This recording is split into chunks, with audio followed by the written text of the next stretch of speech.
Lo primero es dar las gracias a todos ustedes por asistir a esta última sesión del ciclo de conferencias sobre el pasado Andalusí de Almería, que el Vicerrectorado de Extensión Universitaria de la Universidad de Almería ha querido celebrar con el objeto de conmemorar el milenario de la fundación de la Taifa de Almería, del Reino Taifa de Almería. Sin que haya sido nuestra intención organizar las conferencias con un criterio cronológico, se da la circunstancia de que tanto esta conferencia como la que le ha precedido el mes pasado se ubican en un tiempo que supone ya la parte final de esa larga vivencia islámica del territorio almeriense. En esta ocasión, el tema de la conferencia va a ser Almería y la frontera, tiempo y espacio de la última frontera del Andaluz.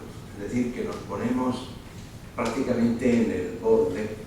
En todas las conferencias anteriores hemos estado metidos de lleno, de un aspecto u otro, en esa dinámica de la vida en la Almería andalusí, desde diversos puntos de vista, pero ahora nos vamos a colocar en una situación excéntrica desde el punto de vista de que no estamos en el centro, no alocada, ni disparatada, ni nada. Como ustedes saben, el término excéntrico a veces se puede utilizar.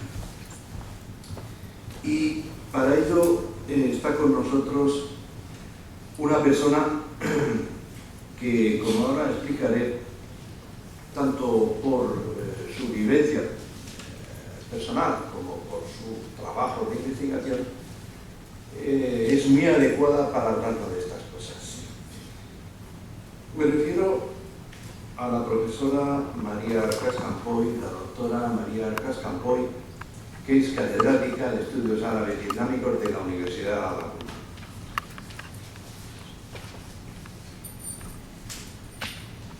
Voy a dar un dato biográfico. Ella es de Murcia, es de Lorca, al ladito, en la frontera prácticamente. Quiero decir con esto que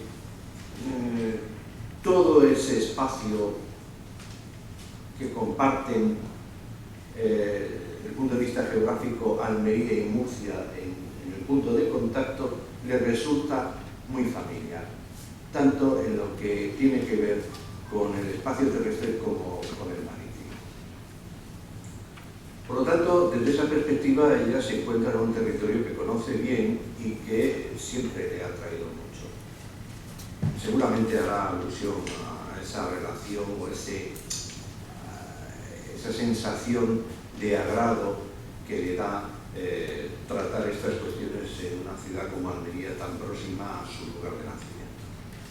Y luego, por otra parte, desde el punto de vista de su tarea investigadora, aparte de trabajar en otros ámbitos vinculados con el derecho andalusí y otras historias que hemos compartido durante un tiempo, ella lleva ya bastantes años trabajando sobre un material muy interesante al Corán, y que tiene que ver precisamente con el espacio geográfico al que me vengo refiriendo y sobre el que va a tratar la conferencia. El protectorado castellano sobre Murcia, que se pacta en el año 1443, va a concluir unos años más tarde, el año 1266, con la asunción por parte de los castellanos del pleno dominio del poder político en esta región. La conquista castellana de Murcia va a traer consigo un nuevo trazado de la frontera entre el Reino de Castilla y Al-Ándalus. Un nuevo trazado de las fronteras que va a afectar, en el caso de Almería, a la zona nordeste. Fronteras terrestres y marítimas que se van a mantener hasta los últimos años del ya decadente Reino Nazarí de Granada. Las fuentes documentales del siglo XV que ha estudiado la profesora Arcas ofrecen una rica y valiosa información acerca de una variedad de aspectos sociales, económicos, culturales, religiosos, políticos, que nos permiten conocer los rasgos más destacados de la vida en esta parte de la frontera. Frontera bien definida por sus circunstancias y por sus características, pero que nunca va a estar aislada ni al margen del contexto político del Reino Nazarí de Granada. Esto es, ya para concluir mi presentación, el tema, y esta es la persona que nos va a hablar sobre estas cuestiones. Le cedo la palabra a la profesora Arcas, que nos ilustrará sobre el tiempo y el espacio de la frontera de Al-Ándalus. Buenas tardes. Pues no podría ser de otra manera comenzar expresando mi agradecimiento por encontrarme en esta ciudad que me parece preciosa, llena de luz, y como ha dicho mi colega y buen amigo, si yo les dijera los años que hace que somos amigos, se asombrarían porque empezamos la carrera juntos en la Universidad de Granada y juntos terminamos filología semítica. Entonces cogimos la rama árabe-islam y cada uno por su camino ha seguido su vida académica, pero ahí estamos. Nuestra amistad sigue, y le recordaba que hace tantos años estábamos sentados en el mismo banco, y ya se repite aquí, pero eso es bonito. Claro que también agradezco a la Universidad de Almería y al vicerrectorado que se ha encargado de organizar el evento del milenio del reino de Taifa de Almería, y dentro de eso el ciclo que lleva por título Cuando Almería era Almería, y que me ha tocado a mí pues ser la última. Yo no quiero aburrirle, pero sí que le voy a hablar de algo con muchísimo entusiasmo. El entusiasmo me viene dado por el tema. El tema de la frontera que nos va a ocupar para mí es gratísimo, porque lo que he intentado resumir es lo que llevo trabajando por puede ser más de 20 años, y han ido saliendo trabajos y unos corrigiéndose a otros, modificando cosas, como siempre ocurre con nuestros trabajos de investigación, que nunca son definitivos y siempre está uno aprendiendo y corrigiéndose.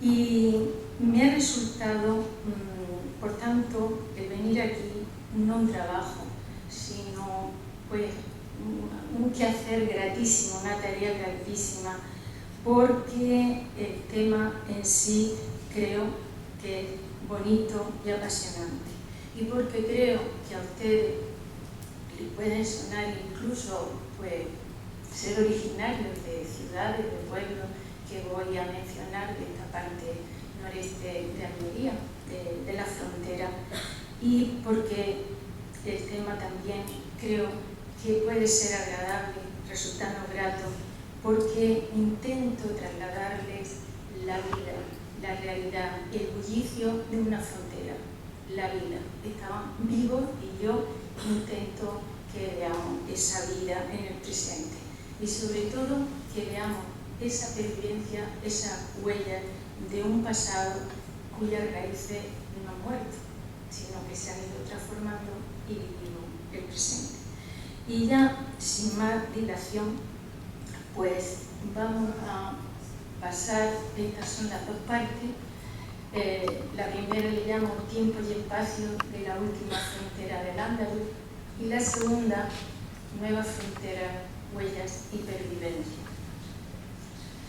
Esto sería como un programa de cosas que voy a tratar, pero de una manera muy rápida, muy general, porque al fin y al cabo lo que muestran es esa vida, ese bullicio que hay continuamente en esta zona. Y todo esto lo veremos rápidamente y trataremos de las relaciones humanas, porque aquí creo que es donde la vida se da con más intensidad y las relaciones humanas, como veremos también por encima, pues no siempre eran malas, sino que podían ser buenas, incluso muy buenas. En la segunda parte que he denominado Nueva Frontera, también llegaremos a eso, hablaremos ya después de la frontera física, de otra frontera, la frontera de las diferencias, como dejaré cristianos nuevos y morir. Y vamos a terminar hablando de esa huella y pervivencia que les decía, hablando de topónimos que quedan en la frontera actual, que son de la frontera antigua, y las pervivencias que intento cerrar contándole la historia de un mojón curiosísimo y conflictivo hasta la última década del pasado siglo. Bien, pues para entender el tiempo y espacio del que nos vamos a ocupar es importante tener en cuenta algunos acontecimientos que se produjeron con anterioridad, incluso siglos antes, porque están relacionados directamente o indirectamente con la realidad fronteriza de Almería-Nazarí, o en cualquier caso pues nos sirven de referencia. Por supuesto, vamos a partir ya de la parte del tiempo de cuando fue Taifa aislada, que incluso la ciudad de Lorca estuvo bajo Jairán, y sin embargo, sí quiero destacar que ya esa es una parte de frontera con otro reino de taifas. Y esa es la idea que quiero resaltar. Después Almería pasaría unos años pocos bajo el poder del rey de Valencia para volver a otra taifa, la de los Banu Sumayya, hasta el año 91, y otra vez tenemos ahí una frontera entre reinos de taifa. El resto de historia que solo podría pasar de largo, que es lo que voy a hacer, como saben, es el dominio de Almorávide de Almohade con la fuga en toma de Almería por Alfonso VII en el 1147. Se produce otra vez una situación de frontera y también, como acaba de decir el profesor Aguirre, cuando en el siglo XIII hay un avance cristiano fuerte, importante, un empuje fuerte, con la conquista de Fernando III el Santo y de su hijo Alfonso, entonces infante. Y entonces todo al-Ándalus se va reduciendo muchísimo, como saben, quedaría ya el reino de Granada. Decíamos pues que el avance de los cristianos en el siglo XIII, con la conquista de Córdoba, Sevilla, Jaén, Murcia, va a delimitar el trazado de la frontera entre Castilla y el reino de Granada. Pues bien, es un trazado que en algunas zonas se va a mantener sin modificaciones hasta los últimos años de la existencia del Andaluz. Y es el caso de la frontera que nos ocupa, de la zona que nos ocupa, la zona del nordeste.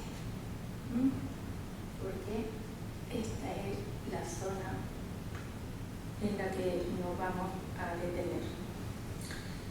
Es la frontera de Almería con Castilla, con el Reino de Murcia, incorporado a Castilla, que tras la conquista de Murcia y sobre todo de Lorca en 1244, como les decía por el entonces infante Alfonso, luego el rey sabio, Alfonso X, trazará la delimitación terrestre y marítima de varios kilómetros de costa mediterránea y también terrestre hasta los últimos años del reino nazarí de Granada. Ahí separa el reino de Granada, pero es Almería, la parte nordeste, su frontera.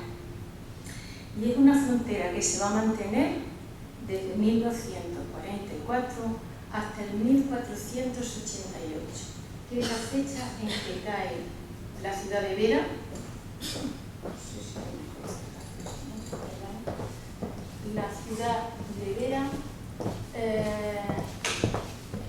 que va a ser la capital de esa zona, la ciudad más importante, con más influencia. En 1488 y caerán casi toda la zona, los pueblos, las aldeas, etcétera, etcétera, de la zona. Nos seguimos centrando y ciñéndonos a este tema y vamos a precisar más siglo XV y todavía más la segunda mitad de esta centuria. Es la última frontera de Al-Ándalus por este sitio, sí. Y preguntaban a ustedes por qué este tiempo y este espacio. Pues miren, les tengo que decir sinceramente porque el espacio que más conozco, el que más he estudiado y del que poseo mayor documentación. Pero creo que es tan interesante que merece ser pues comentado y ver las profundas huellas que ha dejado hasta nuestros días.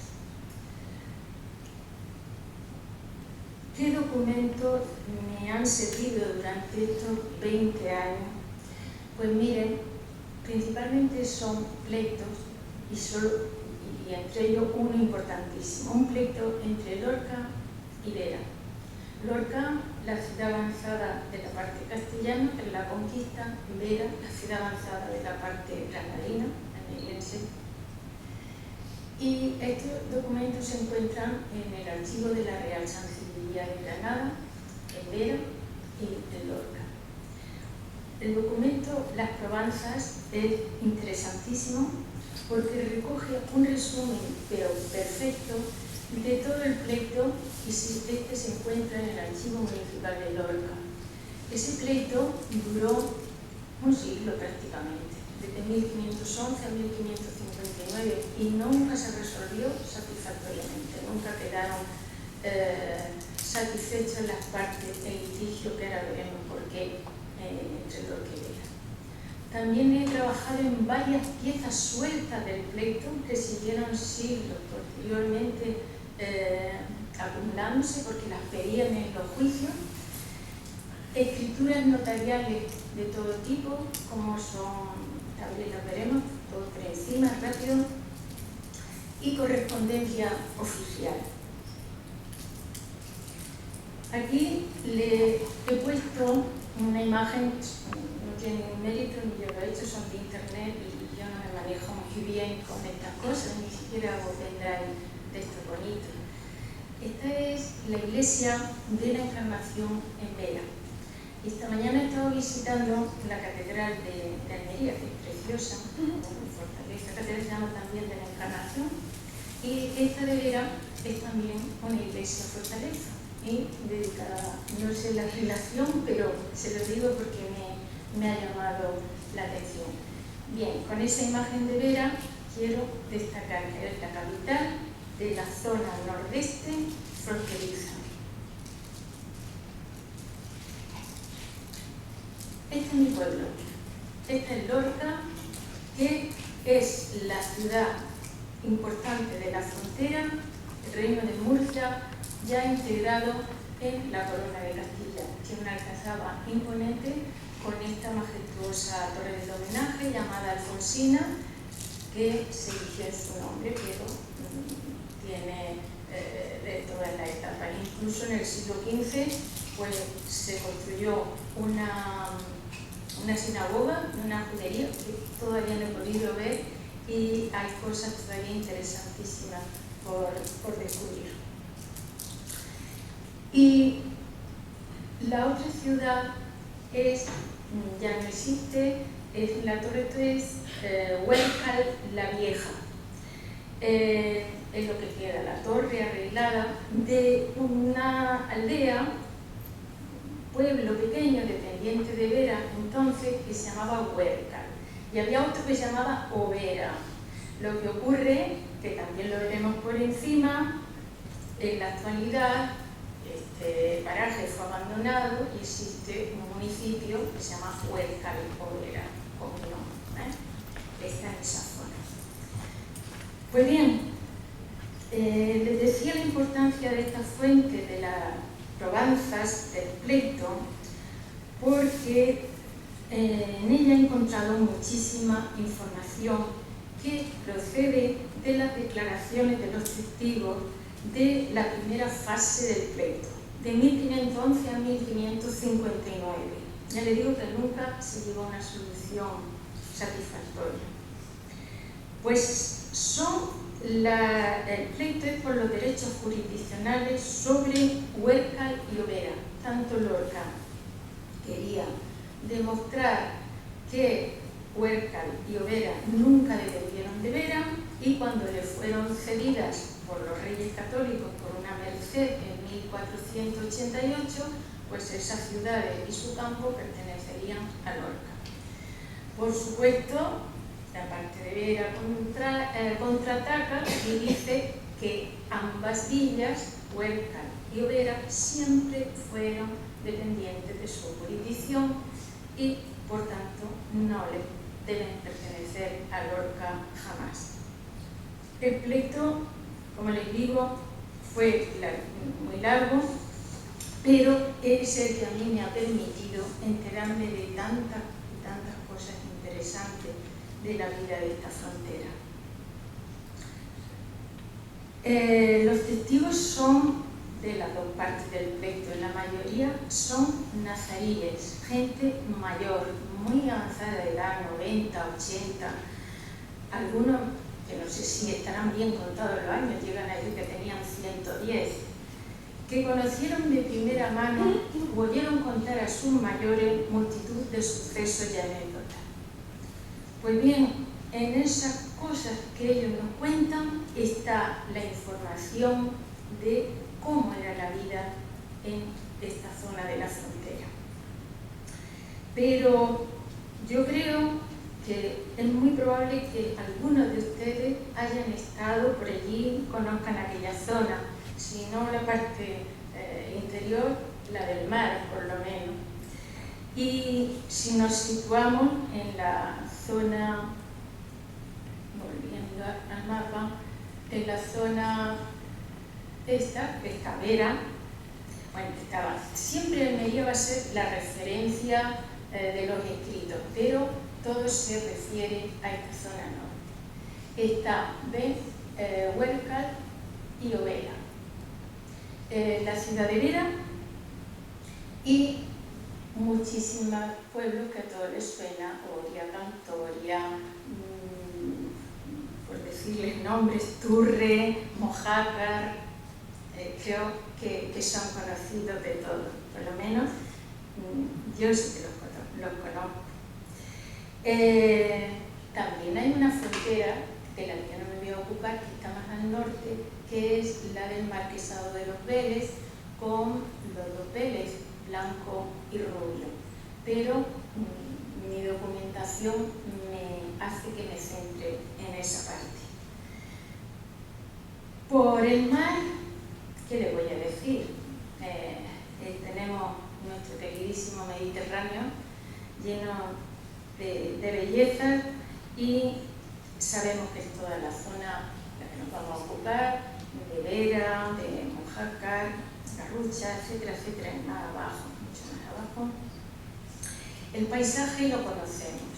El paisaje es un monte bajo, pero también hay sierras agreste, sierras mineras, famosas sierras madreras en esa zona. Todo le estoy sacando pequeños detalles que ustedes me podrían decir sí y muchas más cosas, claro que sí. El agua, dice, no hay problema, es terreno árido, pero también de fértiles huertas, muy, muy fértiles.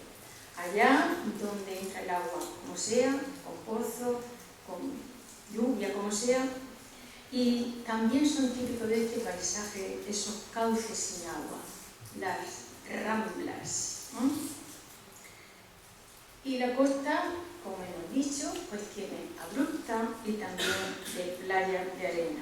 También esto nos da la idea, y todos sabemos el clima, este es el mejor clima porque viven en esta tierra. Así que esos son, volviendo, los tres pueblos principales de referencia, pero las dos capitales de ambos lados eran Vera y Lorca. Vera, la nazarí, la musulmana, la árabe, y Lorca era la cristiana, la castellana, en el reino de Murcia. El marco político es importante para situarnos, porque ¿qué reyes estaban entonces gobernando? Pues en Granada teníamos a Muhammad el Chiquito, teníamos a Saad o Abul Hassan Ali Muleyya, el famoso Mulazén, y también Muhammad XI Boabdil. En Castilla, en esa misma época en la que nos vamos a referir, Enrique IV de Trastámara hasta el 74, después Isabel, que ya estaba unida en matrimonio a Fernando de Aragón. En Aragón tendremos Juan II, porque también hay algunas vinculaciones con Aragón. Vamos a pasar a la vida en la frontera.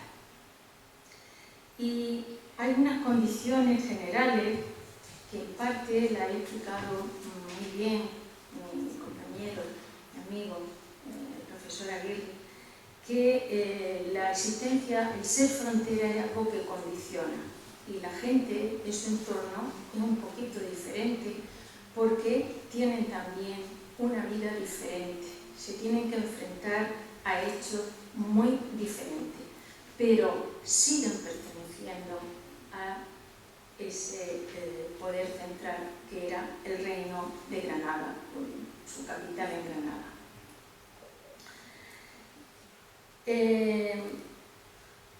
Todas estas condiciones, estas consideraciones que son generales a las fronteras, las vamos a aplicar a cualquier frontera, a este trocito de frontera nuestra. Y vamos a añadir, teniendo en cuenta, que toda frontera divide. Eso es cierto, para eso están las fronteras, para separar. Hay una división política de dos territorios, con lenguas, culturas, religiones, economía, instituciones, sociedades, todo distinto. Pero es que una frontera a la misma vez une. Y por ella se producen trasvases recíprocos de ambos lados. Hay un continuo paso, una relación e intercambio de personas, y con ellas la lengua, la cultura, la religión, la economía, la amistad, los afectos, que también lo veremos, los delitos, las luchas, la vida misma. Por tanto, es separación y unión a la misma vez de dos culturas, dos estructuras sociales, dos religiones, dos lenguas diferentes que están separadas, pero en un continuo e inevitable trato y relación, en buenos y malos tiempos, en la paz y en la guerra, porque de todo hubo. Yo les voy a leer unas palabras de un profesor de la Universidad de Murcia, que ya murió hace años, José González Antón, que trabajó mucho sobre estos documentos y hablaba sobre la vida de esta frontera. Y la última parte dice: dos tiempos se caracterizan en la frontera, el tiempo de guerra y el tiempo de paz. Según se esté en uno u en otro, las cuestiones legales variarán. Así pues, un cautivo en tiempo de guerra lo es en buena ley. Si por el contrario lo es en tiempo de paz, será mal cautivado, siendo obligatoria su devolución. Este espacio fronterizo entre Lorca y Vera no era una zona vacía, sin vida, todo lo contrario. Se trataba de una línea que era cruzada a diario por gente de uno y otro lado, dando lugar a los más variados sucesos. Ya lo creo que se dieron lugar a los más variados sucesos. Pues estos habitantes de la zona de Vera y aldeas y pueblos limítrofes estaban en lo que en árabe se llama Dar al-Islam, que es la casa, el país del Islam. Entonces eran andalusíes, musulmanes y arabófonos. Pero se relacionaban continuamente con los del otro lado, que eran pertenecientes al Dar al-Harb, es decir, a la casa de la guerra, que eran castellanos, cristianos, y que hablaban castellano, romance y también denominado aljanía.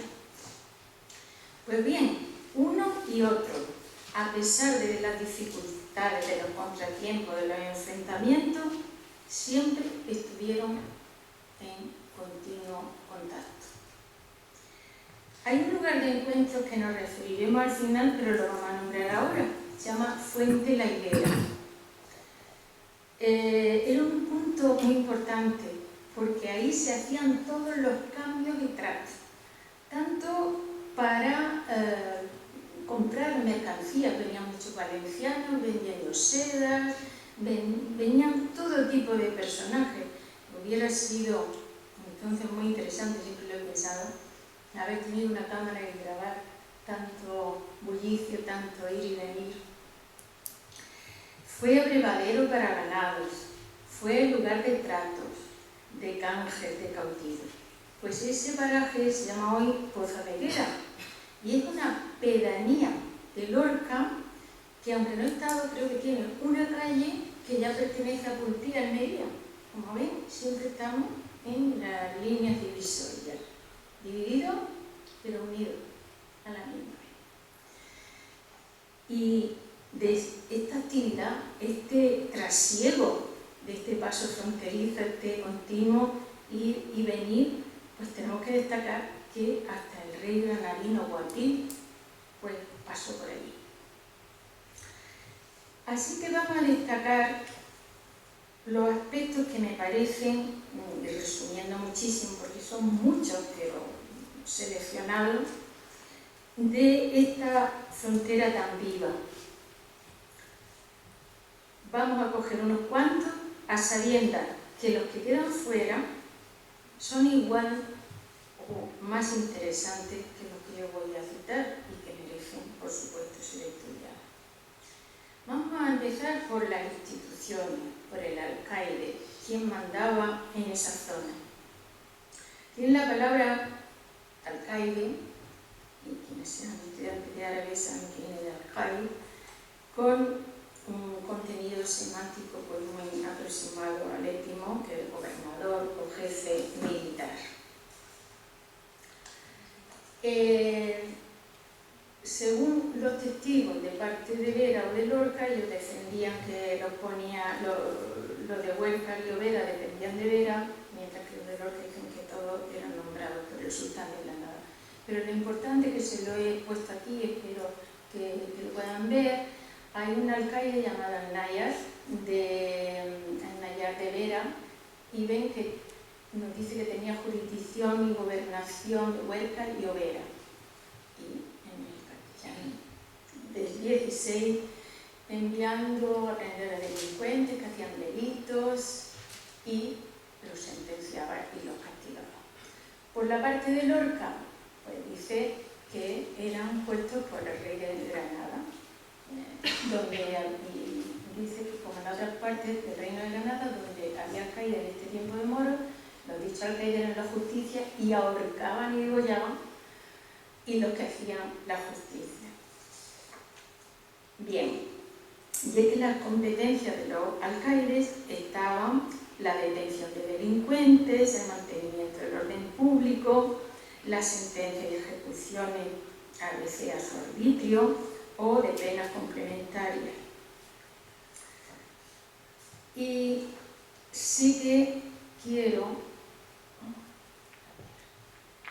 mencionarles la existencia de un documento muy importante.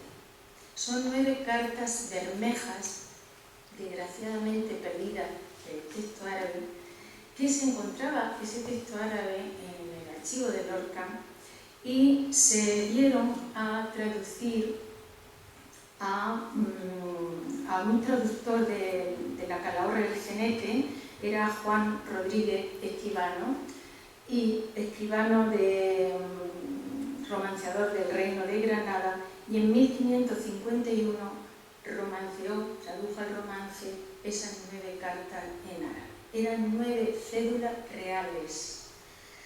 La más antigua es de Yusuf III, 1408 al 1417, que reinó, y la última del Zagal, de 1485 a 1486. Aquí tienen, pues, cómo empieza exactamente estas cartas, cómo se conservan, y estas copias sí se conservan en el archivo municipal de Lorca. Y se conservan porque fueron adquiridas como una pieza para el pleito Lorca-Vera. Con ello, la ciudad de Lorca decía: tengo 9 cédulas reales que dicen que el sultán granadino era el que nombraba a los alcaides de Huelca y Overa. Por tanto, no dependían de Vera, ¿no? Y ahí están como piezas de apoyo, son interesantísimas. Han sido estudiadas y están publicadas en 1988 por Manuel Espinal Moreno, el de la Universidad de Granada, y Juan Grima Cervantes, un investigador canadiense, y también por Salvador Fontella Ballesta, que lo ha publicado en 2 partes. Pasamos a hablar ahora. Esta es una página de estas cartas romanceadas, que aquí a lo mejor pueden ver el año 1468 de estas 9 cédulas reales, tal y como se conservan en el archivo. Vamos a pasar ahora a otra autoridad, al cadí, al juez.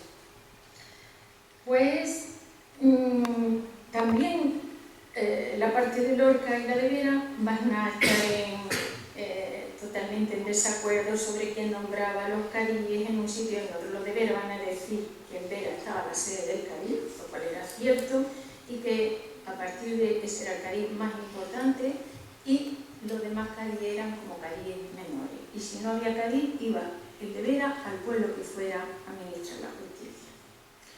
Lo que les quiero destacar con esto, que tengo muchísimos casos, ejemplos, tengo trabajo sobre esto, es, por ejemplo, estos fragmentos que he sacado de la parte de Vera.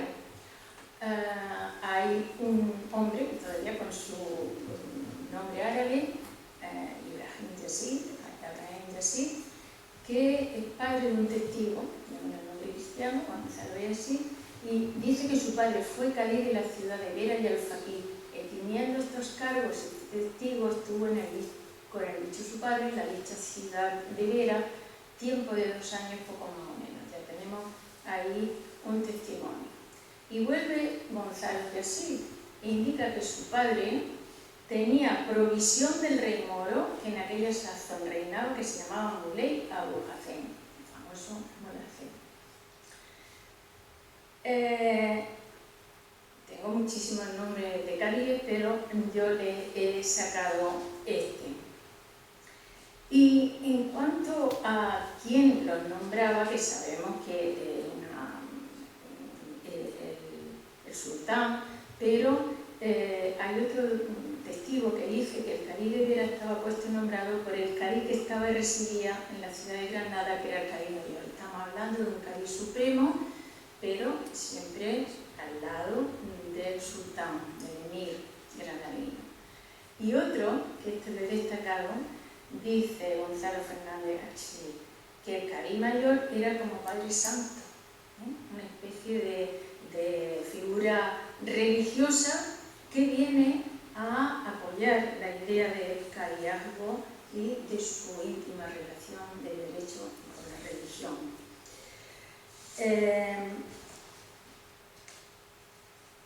Vamos a seguir adelantando. ¿Y qué competencias tenían los cadíes? Pues en asuntos civiles, aquí le he destacado principalmente, aunque tengo muchísimos testimonios, y dicen que el Cadí de Vera, si seguimos con este conocido Abraham Yassir, se desplazaba a varios lugares de su jurisdicción para conocer de cualquier pleitos civiles que se ofrecían entre vecinos de los dichos lugares, para hacer cartas de dote o particiones de bienes, y también para conocer los dichos pleitos civiles y hacer la dicha escritura, y para casar y descasar. Absolutamente, pues lo que hacían las cartas de matrimonio, cartas de matrimonio y de repudio, que es el descasar. Y como una noticia también curiosa que tenemos de cadíes itinerantes, tenemos un testigo llamado García Forruchet que dice que eran hombres sabios en su ley, ante los dichos cadís, los vecinos del dicho reino de Granada hacían cartas de almahar, que son las cartas de dote. Almahar, de la palabra árabe mahar, que significa ajuar, que son las cartas de dote de los que se casaban, y los dichos cadís hacían particiones de las haciendas que deseaban los moros que se morían. Está hablando también de las herencias de los legales. Como lo nuestro es solo indicar por encima cómo funcionaban las cosas, yo sigo adelante pasando hojas y vamos a las relaciones humanas. Pues vamos a ver las relaciones humanas dentro y fuera de la frontera. Voy a referirme ahora a los habitantes de la zona fronteriza que nos ocupan, a sus habitantes anónimos y a los que hicieron la historia cotidiana, que es la historia real. Y lo voy a hacer dando unas pinceladas muy breves.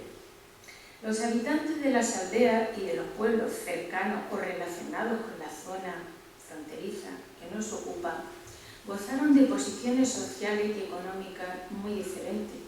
Desde luego, los más numerosos eran la gente humilde y de duras condiciones de vida.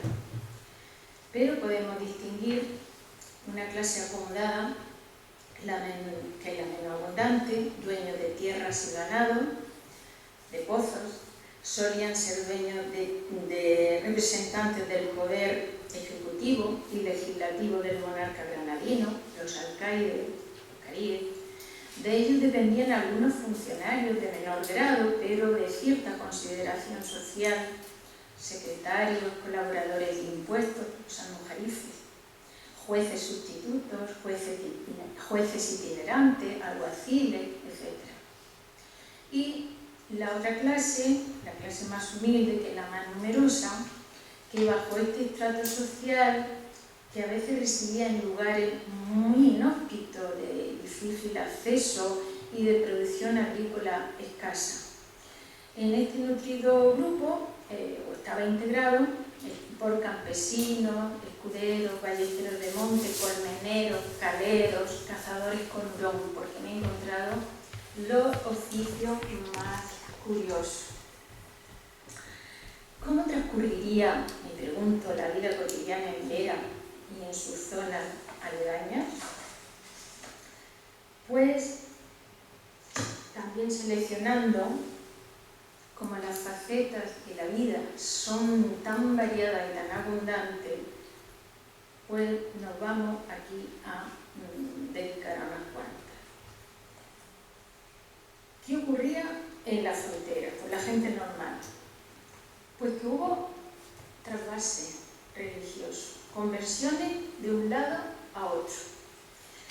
Y vuelvo a nombrarle al profesor González Antón, de la Universidad de Almería, que en un artículo llamado La tolerancia religiosa en la frontera de Murcia y Granada en los últimos tiempos del reino nazarí, recoge un total de 11 casos de conversiones, 7 al Islam y 4 al cristianismo. Pero hay más, he encontrado más en este pleito, y ponen de manifiesto la libertad para decidir el cambio de religión de un lado a otro de la frontera. Solo le he puesto uno de una conversión al Islam. Se produce en el año 1460. Aquí se da el nombre, no sé si da el nombre propio, no, en el otro caso. Dice, un hombre de Lorca marchó a Vera con 2 hijos, un hombre y una mujer, para hacerse musulmanes, pero la esposa y madre de ellos pidió a las autoridades de Lorca que a su vez pidieran a las de Vera el regreso de sus hijos menores, no de su marido, porque este ya tenía edad para saber lo que hacía. Curioso, a veces las frases que son tan reales que parece que las estamos oyendo. Las autoridades de Vera llevaron a los 2 menores al mojón de Fuente de la Higuera, el pozo que queda hoy, para que decidieran libremente, y ambos eligieron irse a Vera con su padre y se convirtieron al Islam. Hay más casos y les dejo ese. Y, sin embargo, tenemos al revés. Un musulmán cuyo nombre era el Ebreini se hallaba cautivo en Lorca. Se concertó el precio del rescate y, dejando como rehén a su hijo, marchó a Vera para conseguir los medios para rescatarlo. Pero a su regreso, el hombre cambió de opinión y se hizo cristiano. Este hecho tuvo muchísima repercusión en Vera, y fue la madre del muchacho, de Vera, a reclamar la devolución de su hijo. ¿Dónde? En la fuente de la higuera, el pozo de la higuera. Y la madre sufrió el rechazo público de su hijo, no solo a su antigua religión, sino también a ella misma. Y el muchacho se volvió a Lorca. He de confesarle que cuando leí esto, que es mucho más duro, pues me emocioné muchísimo, porque veía a una madre que la rechazaba, que decía que ella ahí no es mi madre, que yo no soy moro, que yo soy cristiano y no quiero tener nada que ver con ella. Fue algo increíble, ¿eh? Y estamos hablando del siglo X, finales del XV, contado por gente del XVI, y estamos viviendo en el siglo XXI. Bien, a pesar de estos relatos, también tenemos de matrimonios, también tenemos relaciones afectivas, surgen de uno y de otro lado. Y hay varios casos, pero hay 3, y son mujeres de Lorca, que eran cristianas, que se pasan y se casan ya en la frontera, o sea, la frontera andalusí, y dicen siempre, y se convirtieron al Islam y quedaron con su marido.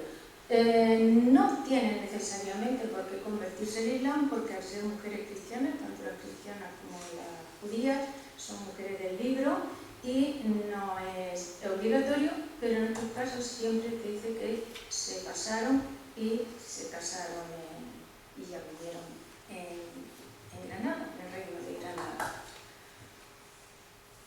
Otro aspecto muy importante es la colaboración con la justicia de uno y otro lado. Pues los problemas generados por actos delictivos cometidos en ambos lados, en tiempo de paz, pues se resolvían en un clima de entendimiento mutuo.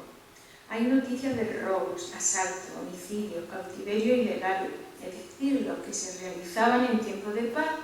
Entonces los autores eran buscados, apresados y entregados a las autoridades para ser castigados. Esto lo cuidaban mucho, porque si no, volvían otra vez las hostilidades.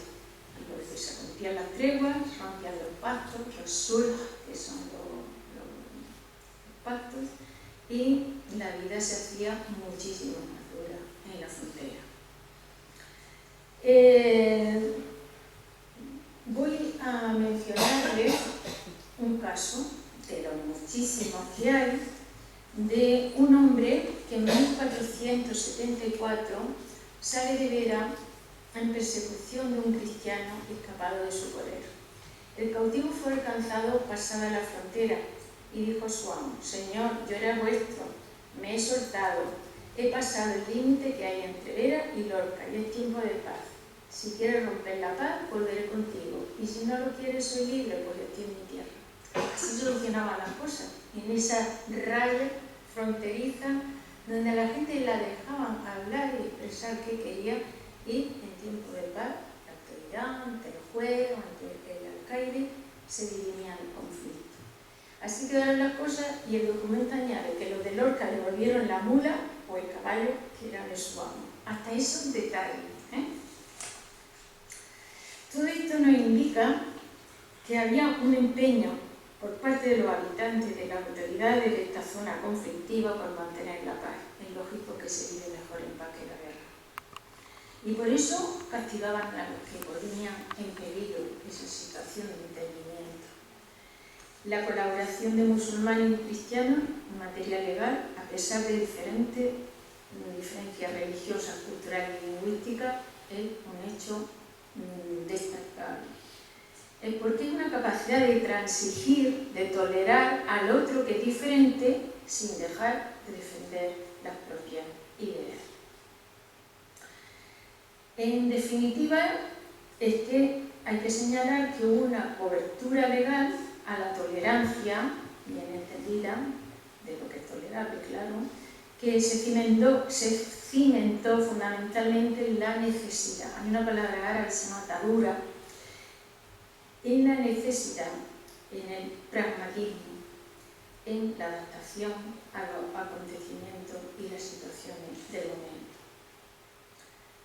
Ahora vamos a pasar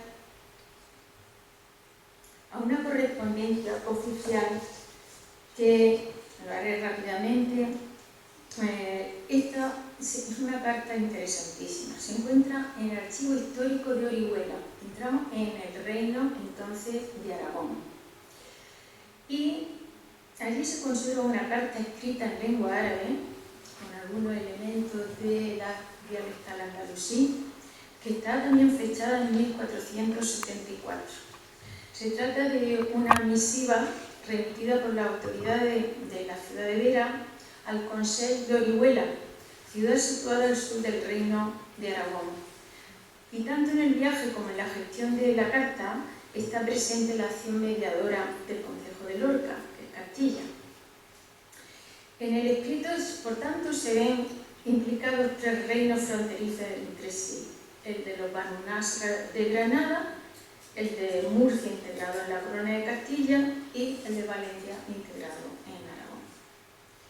Y tres monarcas: Abul Hassan, que es Mulhacén, Enrique IV en Trastámara y Juan II de Aragón. Aquí les pongo un resumen de cómo al principio se habla de a quién va dirigido, con estas fórmulas de cortesía, igualmente la despedida, todo con gran corrección, y está escrito el 11 de Rabi al-Akhir del 879, que, como he dicho, corresponde al 1474.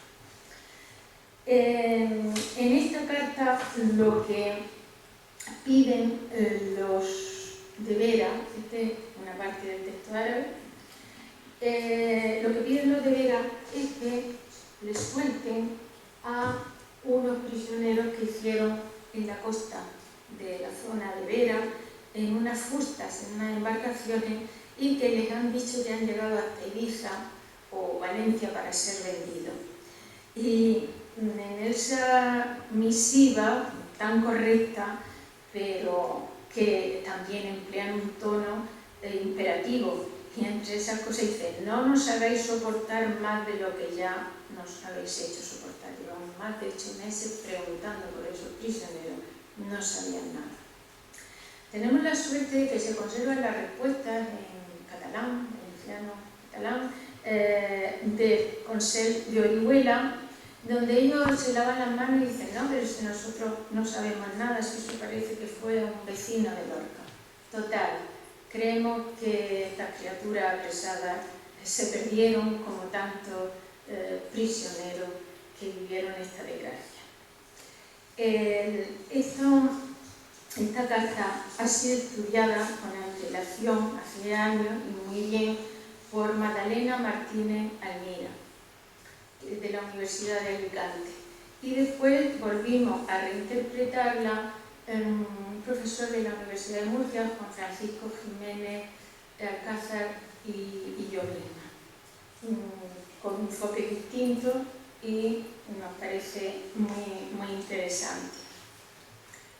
Esto, que creo que está en la costa por Villarico o así, me pareció tan bonito y pensé: pues en un lugar como este pudieran ser apresados la gente que iba en la barca, los prisioneros, y de lo que ya nunca más se supo. Pero bueno, eso es ya que le doy yo a mi fantasía en medio de la investigación. De todas maneras, la foto merece la pena. También, ¿qué pasaba en una vida en ambos lados? Porque había gente mala. Si eso existió y existirá en cualquier momento. Y la criminalidad en Al-Ándalus es un tema sobre el que aún no se tiene una visión de conjunto que abarque todas las etapas de su historia. Si bien hay que destacar la existencia de estudios parciales que han ido aumentando paulatinamente en estos años. Pues bien, una vez más, el pleito de Lorca Vera del siglo XVI nos va a dar información. Y algunos de los testigos se refieren en sus declaraciones a homicidios cometidos por conocidos, amigos, familiares, incluso por ellos mismos. Y gracias a esos testimonios tenemos datos interesantísimos. Tenemos datos, por ejemplo, de violaciones, y te dicen: fulano de tal forzó a una doncella, violó a una doncella. Tenemos datos de consumo de vino, que hacían trueques, donde la famosa Fuente Leguera, que era el sitio de encuentro. Trajeron cierto vino a Fuente Leguera y este testigo y otros moros de Vera fueron allá escondidamente, llevaron cierto trigo y se lo dieron por el vino que traían, porque los cristianos habían enviado a decir que el que hiciese el vino a trueque de trigo, que fuese a la dicha Fuente Leguera, y por esta causa fueron escondidamente, porque había pena a veces en azote al moro que vivía vino. Y aquí tenemos pues un testimonio de que estaba penalizado, pero con todo lo penalizado la gente lo sigue haciendo. También está prohibido matar, robar, y el mundo en eso no ha cambiado. Delitos de sangre, pues tenemos el testimonio de Fernando Merín, uno de los muchísimos, que vio que en Huércal había 4 o 5 hombres que habían muerto, hombres en Vera, y que estaban, me he perdido yo, ¿no? Estaban allí seguros porque había una carta del rey moro para que, sirviendo en Huércal ciertos años, los perdonaba el rey moro, según lo yo decía en dicho tiempo. Bien, esto es algo muy importante. En esta etapa, en estos segunda mitad del siglo XV y ya los últimos años anteriores a la caída de Granada y de Vera, hay 2 torres fronterizas que son la de Huércal y la de Overa, y esas son las torres que tienen que hacer frente y choque al enemigo cristiano que lo tienen enfrente. Son torres habitadas por gente pobre en las condiciones de desabastecimiento total, de ruina de sus instalaciones, y encima la gente que los defendía solían ser los llamados homicianos, es decir, los autores de violaciones,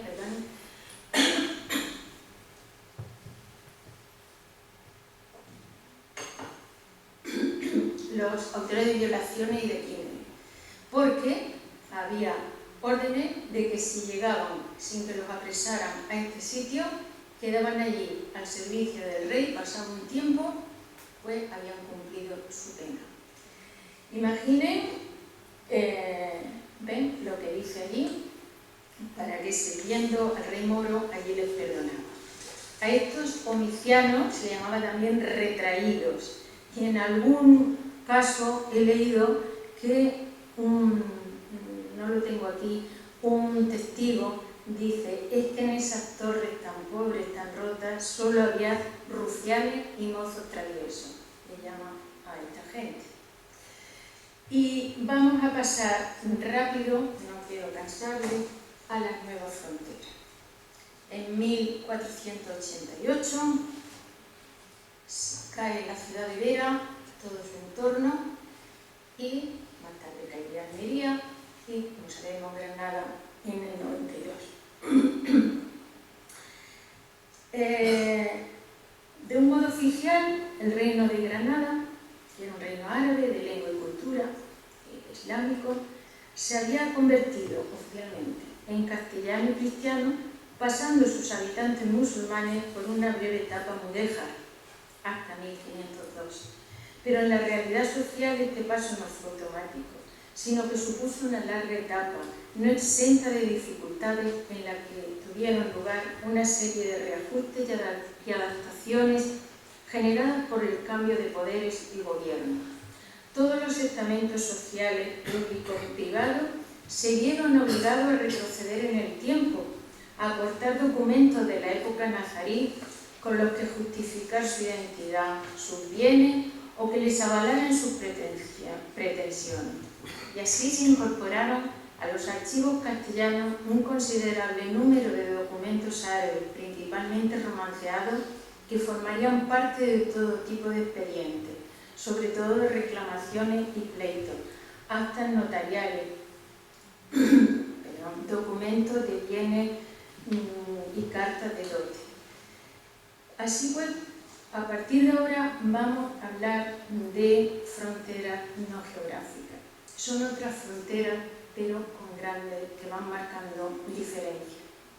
Y recordamos simplemente esa etapa de Mudéjares, que es desde la caída misma después de la conquista hasta 1502.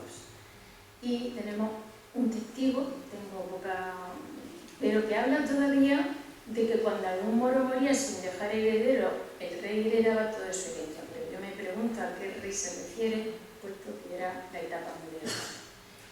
Tenemos otro testigo, el testigo Mazote, que este sí, en plena etapa mudéjar, miren, en 1494, vio cómo los moros de Huércal hacían la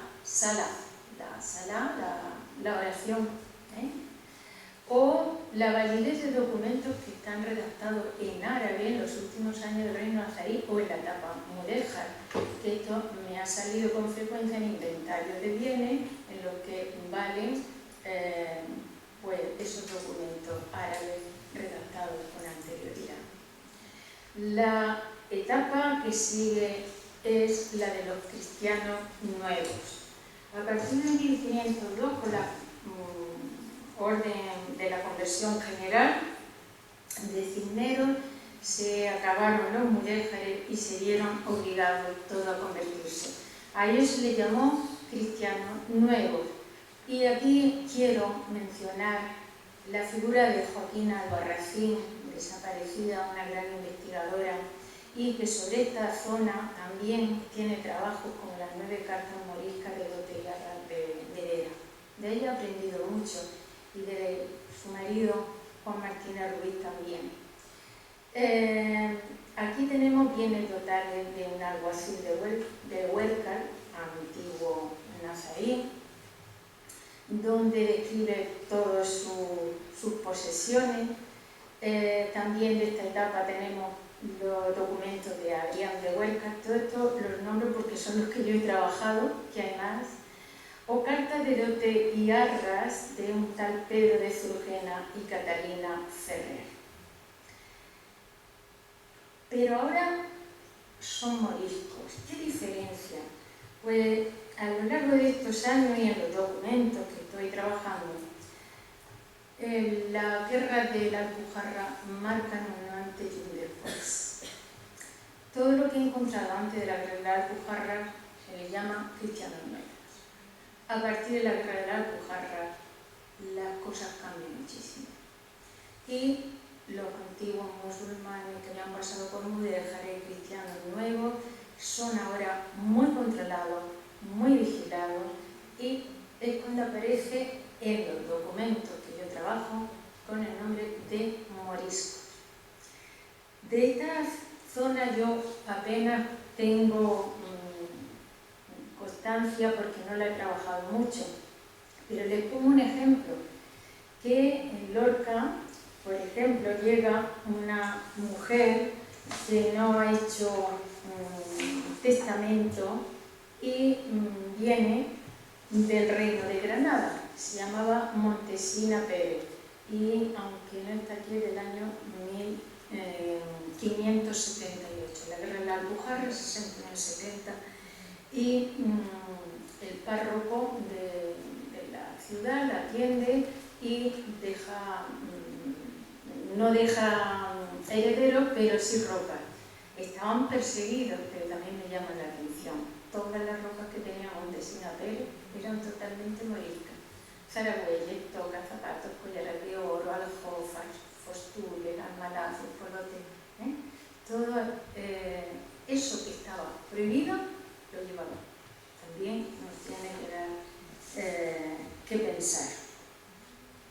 7.578. Y vamos a pasar a la parte huellas y pervivencia. Para eso, no quiero extenderme porque tienen que estar cansados, los topónimos de frontera. He escogido unos cuantos y tenemos Fuente de Higuera, del andalusí Aina Shillara o Shayara, que se traduce por higuera, y hemos dicho que se localiza, que se identifica con Pozo de Higuera, partiendo su núcleo entre Lorca y Pulpí, punto fronterizo en la actualidad. También en los mismos documentos me hablan de una Aina Lit, que dice que era el nombre que tenía en la época nazarí la villa de Cuevas de la Almanzora. Y Ain con Sabene Fuente y Wid y Wad con forma que existía con el clásico Wadi, pues sería fuente del cauce del río, pero no he podido tampoco situarla. Tenemos rápidamente Fuente Chirrechila, que es una traducción y que podría ser un diminutivo romance del andalusí.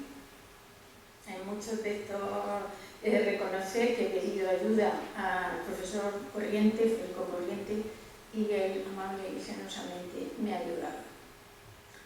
Puerto del Yeso, como aparece fecha al ser, por Puerto de la Montaña, entre el Copón y Fuente de la Higuera, y ha conservado ese nombre durante mucho tiempo.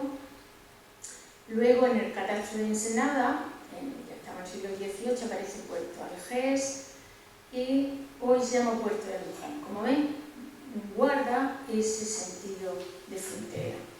Gisen, pues ya saben que Gisen es castillo, pero a mí me sale referido a la Torre de Huelva, la vieja, esa que puse al principio. Tenemos Quinfarroma, que es pueblo de los ballesteros, el Cliff Arrumá, del clásico Cafarrumá, que significa eso, la cueva de los ballesteros. O el Jabal al-Hashab, que el Jabal al-Hashab es de la madera, pero que se conoce por el cabezo de la Jara, entre la zona ya de Huerta Lodera, de Ruy y Lorca. Y por último, el Jebel al-Musmar, o Jabal al-Musmar, que es la Sierra del Clavo y que se encuentra en la sierra del medio entre Lorca y Puerto Lumbrera. Y esto sí que es para terminar, porque creo que enlaza con el presente.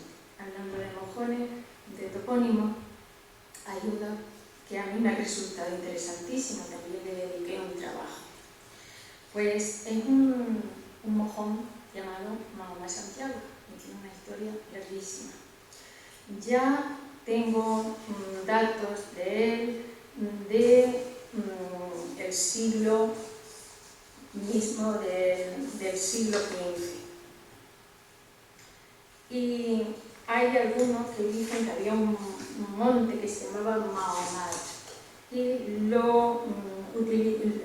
estaba como cerca de Sierra Amarguera. Pero no creo yo que ese sea el mojón Mahoma Santiago.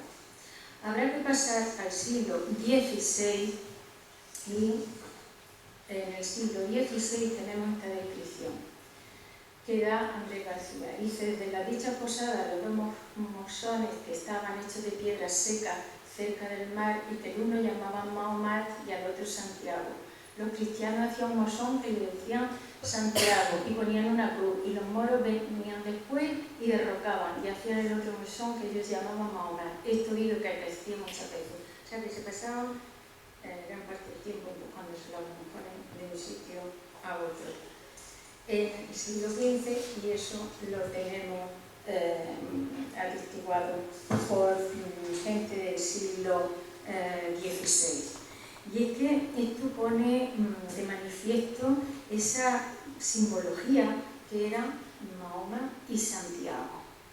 Y no hay que ir más lejos, porque la guerra de las Alpujarras, que describió Ginés Pérez de Hita, él dice, decían los dos bandos enemigos, los unos decían Santiago, Santiago, los otros Mahoma, Mahoma, y de esta suerte andaba la batalla cruda y muy sangrienta, cayendo muchos muertos de cada parte.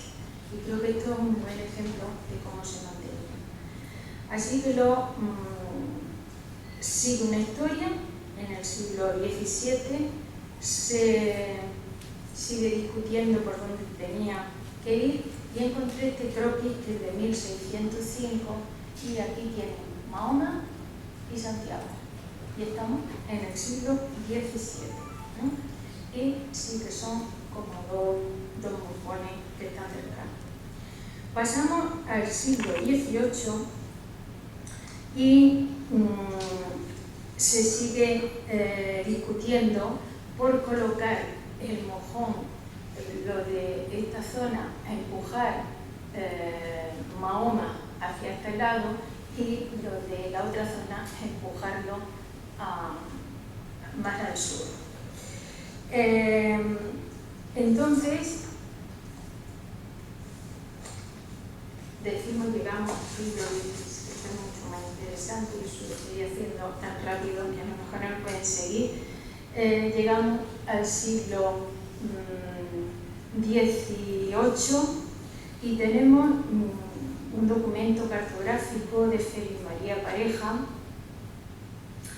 pero no Félix María Pareja, el inamólogo, sino creo que es un pariente, y recoge en el plano del término de Águilas, figura un mojón llamado Santiago, en un cerro llamado Mahoma Santiago, y es el límite entre Vera y Lorca, y esa ubicación corresponde con la actual.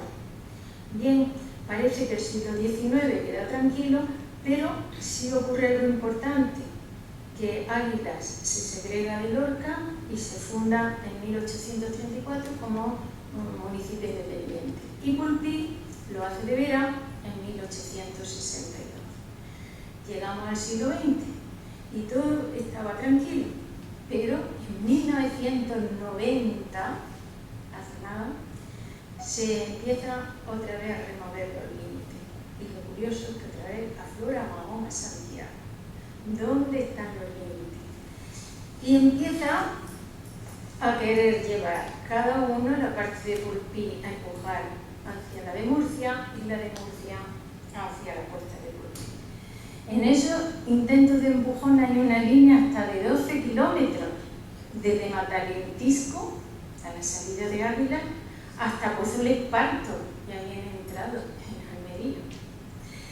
Pero yo, lejos de entrar en esta polémica, mi intención se ha centrado en resaltar la simbología de división y de unión, de frontera entre dos culturas, dos religiones y dos territorios. Granada frente a Castilla, el Islam frente al cristianismo, representado por este pequeño mojón y supervivencia. Y a lo largo de la historia, el mojón, Mahoma, Santiago, ha sido un punto conflictivo de demarcación territorial. Primero entre Granada, Nazarí y el Reino de Murcia, integrado en la Corona de Castilla. Después entre Lorca y Vera. Y hoy vuelve a ser punto de referencia en los desacuerdos de delimitación entre Pulpí y Ávila, dos municipios cuya línea divisoria coincide con las que separan las provincias de Almería y Murcia y las comunidades autónomas de Andalucía y Murcia. Son las raíces del pasado, pero que están vivas en el presente. Muchas gracias.